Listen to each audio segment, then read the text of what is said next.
brought over a lot of guys from James Madison. How much of their scheme and what they're doing is similar to what he was doing a year ago? Very similar. It's a very technical scheme. I mean, they do a lot of stuff, so a lot of coverages at you.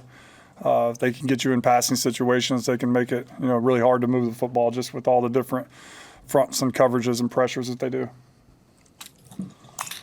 With the running back rotation, it continues to maybe shift every week. I mean, just what are your thoughts on the way that's played out so far? And would you like to, again, maybe get one guy you can lean on a little bit heavier? Yeah, I mean, we'd like to have one guy. But right now it is what it is, which is, they all three have traits that are helping us do things on offense. So until one separates himself, and I don't mean that as they're playing bad. It's just they're all just, they're playing good. They're playing at the same level. So we'll use all these guys, as much as possible as long as we're moving the ball forward.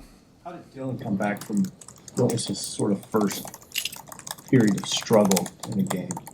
Great. I mean, he didn't skip a beat, celebrating in the locker room after the game. Some guys you'd think would be down and kind of wasn't that at all, just being a great leader. And he came back ready to work in his open week, had a great open week. A great preparation last week, which bled into this week. Did anything in particular that Rutgers did throw him off?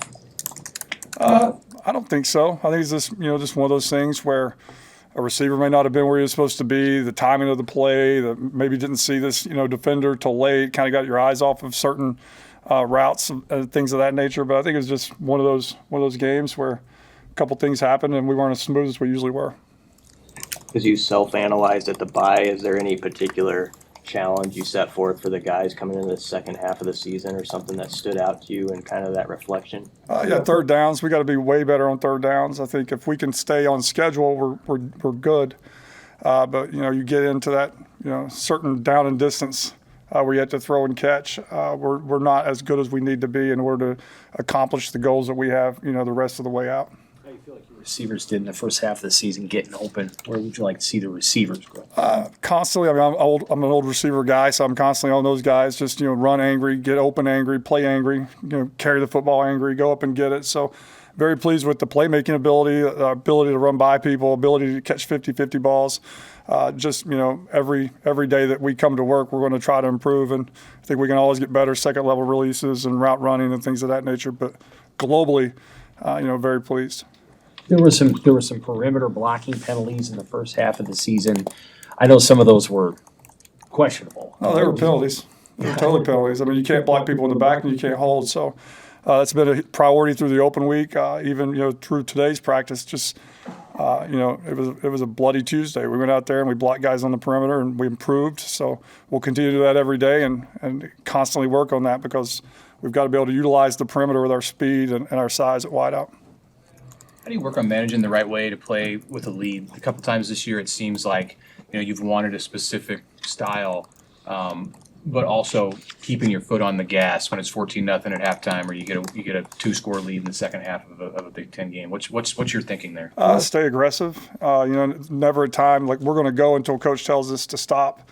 And I think the previous game, I think we just one of those we just never could get going. It wasn't us trying to take our foot off the pedal. It was just literally we just couldn't get going, couldn't get in a rhythm on offense. So I think you have to keep attacking. And once you relax, you lose your edge. And once you lose your edge, bad things can happen.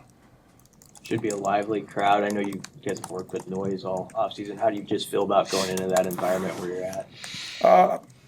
I feel night and day from where we were the first game last year going to Colorado. I think our operation is good and it continues to improve, and it's going to be like any road game, right? It's going to be tough. It's going to have its challenges, but I feel good where we are from a communication and calling plays and getting the ball snapped. I feel really good where we are from that standpoint.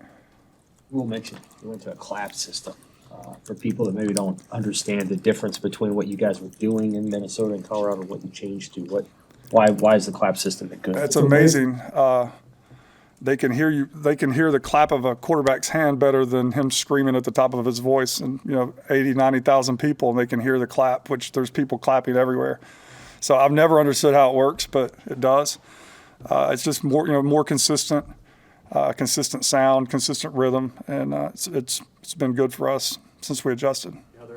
there are defenses that will occasionally try to mess that up by clapping. Like, Right. have you seen anybody try to do that to you guys? They, a couple of years ago, that was kind of the thing to do, but now they've, there's a lot of defenders that literally will clap their hands trying to get the attention of somebody on their side of the ball, and they'll get penalties called on them. So you got to be careful. Hurts the defense how they can communicate as well, but the referees have done a nice job of seeing when people try to do that. Where have you seen Dylan grow the most, just in the first half of his first college season?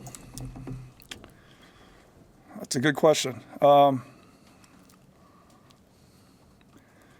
Maybe not taking all the trying to get him to not try to take all the blame for if some play goes wrong. It's not all your fault, and to be able to move on. Like, he has an unbelievable ability of just 2 or 3 things can happen. He can kind of pick it up, move on, and go from there. But just it's not all your fault. Appreciate the leadership aspect of that, but it's not always your fault.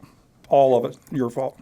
And for him, how helpful has a week off without a game been to just kind of clear his mind and to re-engage? I think good, but he's still young. So, it's like those young guys, they hate bye weeks. Like, they want to keep playing and going and playing and competing. So I think they're ready. Him and all these guys are ready to get back out there and compete. Thanks, guys. Thanks.